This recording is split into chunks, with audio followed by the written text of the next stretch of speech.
All right, part two of the brake pad and drum and bearing replacement on the F-550.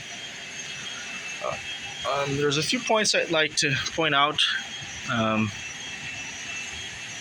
Starting with this here, the adjuster doesn't seem like there's a specific way it has to go in,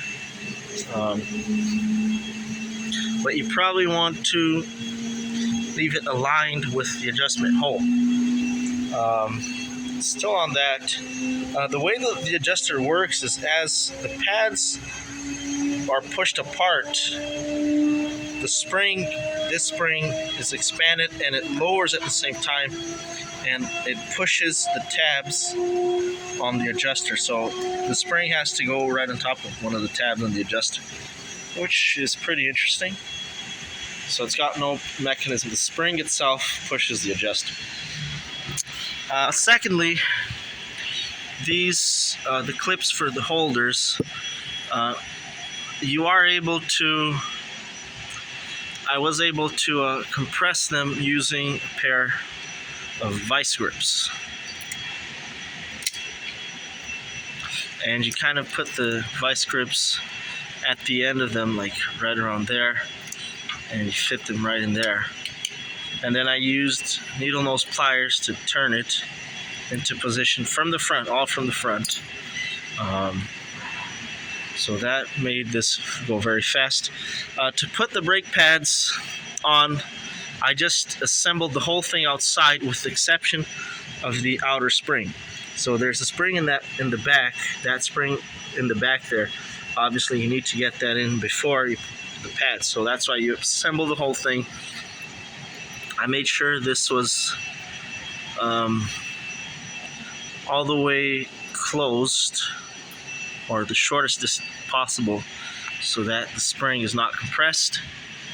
I put that spring in. It usually goes in by hand, and then I just push it in the rest of the way into the hole.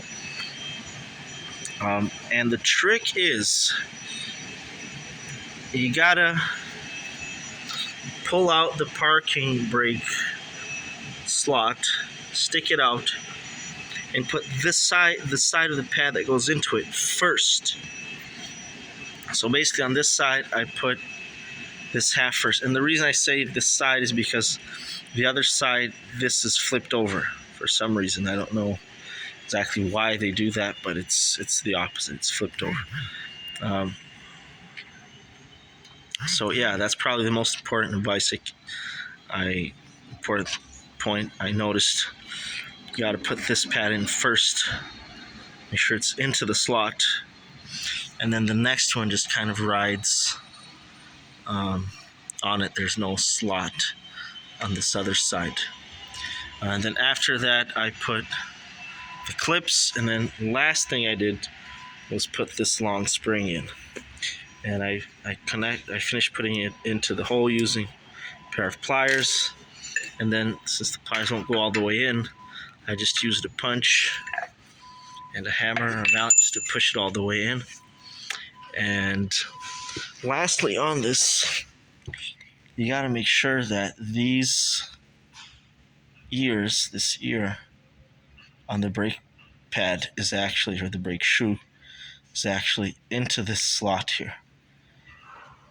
I don't know if you can really see that. I'll try the other side. A little bit easier to see on this side. Make sure these are sunk in. Otherwise, the shoes can move in and out this way, so this prevents them from doing that. So, and then finally, for the bearing and the seal itself, it's pretty straightforward. You want to clean out these surfaces as much as possible, so that this sits on the drum, sits onto the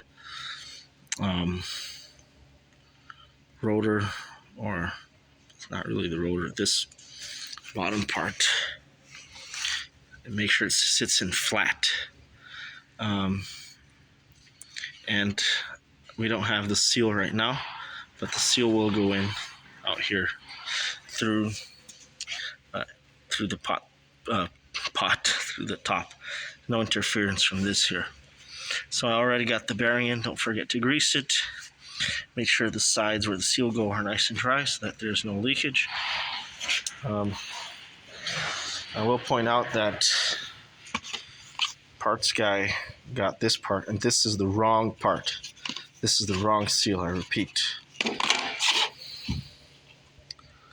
SKF 2874, 2875-4 is the wrong seal. It's actually too small. This here is the right seal, but this is the old one. Unfortunately, there's not a part number on it, so I can't tell you, at least not now, what the correct part number is. And so once we get that seal back on, I'll grease the spindle or the shaft. Make sure there's no burrs on it. And we'll have to, that's probably going to be the second hardest part of the job, is to push that whole thing in here because it's heavy. And you don't want to damage the seal at the same time. So yeah, I'm going to push it in that way. And yeah, that's the plan. And we still have to install the new cylinders or rotors. I think that's what they're called. I always get confused with the names.